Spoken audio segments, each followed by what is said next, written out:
కడప జిల్లా సుండుపల్లి మండలంలోని నిబంధనలకు విరుద్ధంగా నిర్వహిస్తున్న కొన్ని ప్రథమ చికిత్స కేంద్రాలను జిల్లా అధికారి తనిఖీ చేసి సీజ్ చేశారు. ఈ సందర్భంగా ఆయన మాట్లాడుతూ అనుమతులు లేకుండా వైద్య సేవలు అందించడం చట్టవిరుద్ధమని, ప్రథమ చికిత్స కేంద్రాల్లో ప్రథమ చికిత్స మాత్రమే అందించాలని స్పష్టం చేశారు. చిన్నపిల్లలు, వృద్ధులు, గర్భిణులు మరియు అత్యవసర వైద్యం అవసరమైన రోగులను వెంటనే సమీప ప్రభుత్వ లేదా గుర్తింపు పొందిన ఆసుపత్రులకు తరలించాలని సూచించారు. నిబంధనలు ఉల్లంఘించిన వారిపై కఠిన చర్యలు కొనసాగుతాయని హెచ్చరించారు. మనకు మెడికల్ ఆఫీసర్స్, మన పిహెచ్సి సూపర్వైజర్స్ అందరూ ఒకసారి వాళ్ళ విధి విధానాలు, వాళ్ళు ఏం చేయాలి, ఏం చేయకూడదు, మనకు జస్ట్ ప్రథమ చికిత్స కేంద్రం లాగానే నడపాలి. అంటే వాళ్ళు ఇంజెక్షన్స్ వేయకూడదు, నెబులైజేషన్ పెట్టకూడదు. ఇంకా అంటే కుట్లు కూడా మనకు యాక్చువల్గా హాస్పిటల్లో వేసేది అటెండరే, కానీ వైద్యుని పర్యవేక్షణలో వేస్తారు. మనకి ఇష్టానుసారంగా మనం కుట్లు ఎక్కడంటే అలా వేయడం అలాంటివన్నీ చేయకూడదు.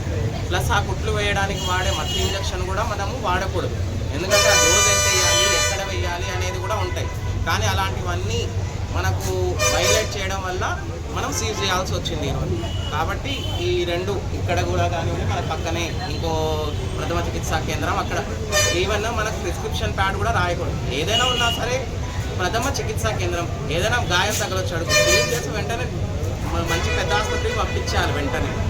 అది తప్పించి ఇంజక్షన్లు వేయడం కానివ్వండి, వాళ్ళు స్వతహాగా మాత్రలు రాసివ్వడం, మందులు రాసివ్వడము, వాళ్ళు నెబులైజేషన్ పెట్టడం అనేది పీడియాట్రిషియన్ డాక్టర్స్ ఎంతో ఆలోచించి ఎంత డోస్ పెట్టాలి అని, పిల్లోడు ఎంత వెయిట్ ఉన్నాడు, ఎంత వయస్సు, ఎన్ని రోజులు పిల్లోడు అని క్యాల్కులేట్ చేసి మరీ వేస్తారు. కానీ అలాంటివి కాకుండా మనం ఇష్టానుసారం నెబులైజేషన్ పెడితే పిల్లలకి ఊపిరితిత్తుల్లో ఇంకా ఇన్ఫెక్షన్ ఎక్కువయ్యే ఛాన్సులు ఉంటాయి. కాబట్టి అలాంటివన్నీ మనము ఇది చేయించడానికి ఫస్ట్ ఒకసారి వార్నింగ్ ఇస్తాం, వాళ్ళ విధి విధానాలు వాళ్ళకి చెప్తాము, వాళ్ళు ఏం చేయాలి, వాళ్ళు ఏం చేయకూడదని అన్నీ రాసిస్తాము. కానీ వాళ్ళు దాన్ని అతిక్రమిస్తే వెంటనే సీజ్ చేయబడతాయి. ఇప్పుడు మీ ద్వారా నేను తెలియజేసుకునేలాగా ఈ మండలంలో మిగతా వాళ్ళు అంటే మనము ఈరోజు 1-2 ఏదైతే సీజ్ చేస్తామో అవి మినహాయించి ఏవైనా మళ్ళీ వాళ్ళు అతిక్రమించినట్టు మనకు ఒక చిన్న నోటీస్ వచ్చినా ఖచ్చితంగా ఆ రోజు సీజ్ చేయబడతాయి. కాబట్టి మీరు వాళ్ళు ఏమేమి చేయాలి, ప్లస్ పేషెంట్స్ కూడా ప్రతిదీ కూడా అంటే మనకు వాళ్ళు ప్రథమ చికిత్స అందిస్తున్నారనేసి ప్రతిదానికి వాళ్ళపైన డిపెండ్ అవ్వకూడదు.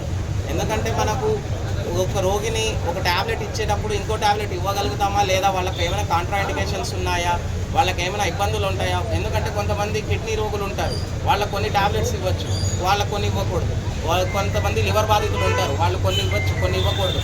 అలాంటివన్నీ అనలైజ్ చేసుకొని డాక్టర్ గారు మాత్రమే ఇవ్వగలుగుతారు. కాబట్టి ప్రథమ చికిత్స మాత్రమే తీసుకోండి. ప్రజలు కూడా దీన్ని గమనించి దీన్ని దృష్టిలో పెట్టుకొని ఖచ్చితంగా మనకు ఎక్కడైనా వైలేషన్ జరుగుతూ ఉంటే మా దృష్టికి తీసుకురావాలని కోరుకుంటున్నాను. Thank you.